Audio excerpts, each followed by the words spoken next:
17 minutes to 9. In June 2004, the explorer Tim Cope set out on an epic journey. It took him 3.5 years to complete, travelling alone on horseback across the Eurasian steppe, following the trail which once tested the warriors of Genghis Khan. Well, Tim's journey began in Karakorum, the ancient capital of Mongolia, and he travelled 6,000 miles through Mongolia, Kazakhstan, Russia, Ukraine, till he reached the River Danube in Hungary. Well, he's written a book and made an award-winning documentary series about his adventure. Let's take a look at him adjusting to conditions along the way.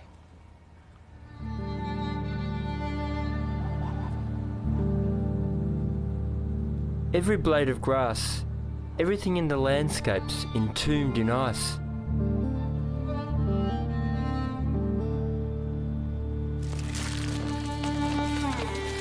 Aset tells me that this is the beginning of a jud. It happens every few years, and few animals survive.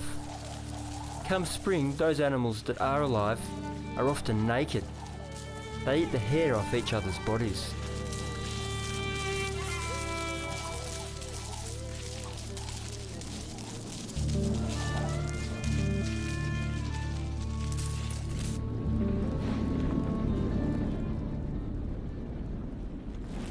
About 2 or 3 days without seeing anyone, and finally we made it just before dark to the village of Kindigti.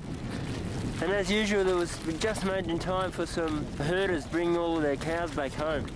So we're just going to follow them and see if we can find a place to stay. And Tim's with us now, having survived. You say that it's the beginning of a jud. What's a jud? A jud is these really harsh winters that sweep right across what's known as the Eurasian steppe.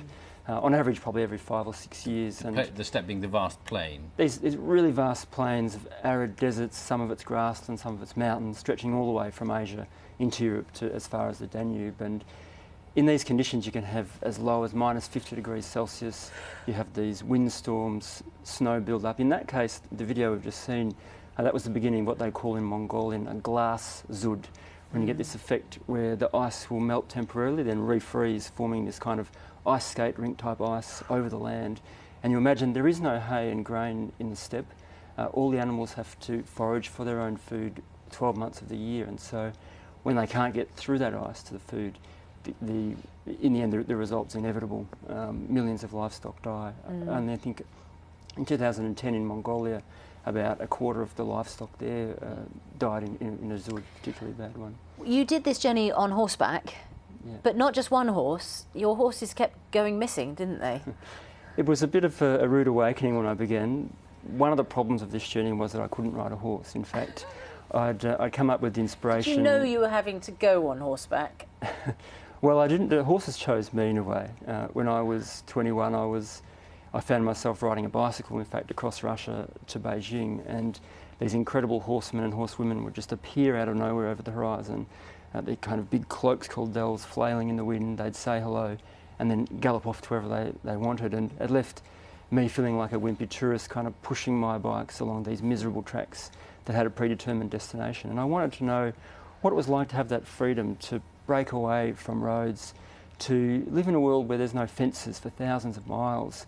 There's no such thing as private property, and the people move with the seasons. And so the only way to understand this world and to get a sense of who the Mongols were who made these amazing journeys from Asia as far as Europe was to get on a horse. And 5 days into the trip, of course, I woke up at 2 o'clock in the morning to discover that 2 of my 3 horses had been stolen. Yeah, stealing horses, it kept on happening to you, didn't it? Well, that particular night was my first big lesson. I leapt out, and all I could find at that stage was a bell that the equine vet in Australia had suggested that I put on the horses at night around the neck, so that when the thieves approach and the horses get nervous, the bell would ring. I'd wake up in time and rescue them.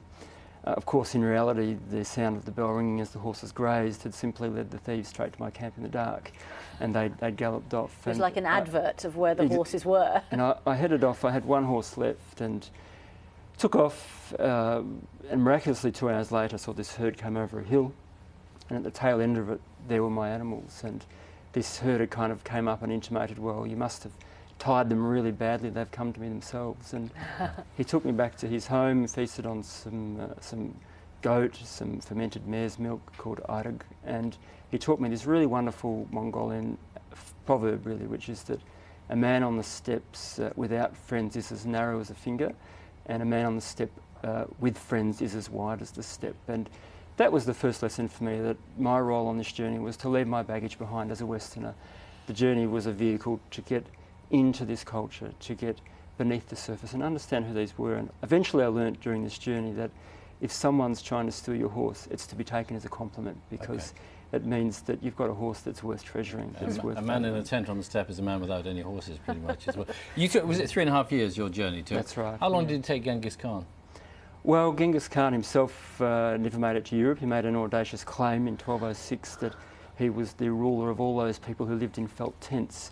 And at that time, that would have stretched from Mongolia as far as Hungary. But he died in, I think, 1227, and his descendants, his son and grandson, took the empire to its zenith, which at one stage stretched from as far as Korea in the east, all the way to the west of the Danube, and even further afield. So it was an amazing achievement, particularly because in our society, in our Western settled society, we often don't associate world leaders with horseback nomads, people who were raised in tents, illiterate people. And so part of this journey was really finding out about who these nomads were. There's a lot more to them than the stereotype of barbarians coming galloping in from the east. And where did you get your instinct for exploring from? A large part of it, I think, goes back to my childhood. I was very fortunate to have a father who was into the outdoors, and he used to pluck myself, my two brothers and sister, out of school. We'd go bushwalking, sea kayaking in my home in Australia. And in those journeys, there was always that bigger message, I think, that every day in life's a journey, an opportunity to go beyond the horizon, learn something new. And the wilderness is a place where you can declutter, where all of those mod cons that we have that tend to cloud our lives, they're not there. And it makes me realise that when it comes to overcoming challenges in life, even in a technology-driven world, it's more about human qualities, particularly in the steppe, where you've got the example of the nomads, and these people often have little more than their ingenuity, a rope, a bridle and a horse, to get through everything. Fascinating stuff. Tim, thanks so much. Tim's book, On the Trail of Genghis Khan, is available now. Lovely to talk to you.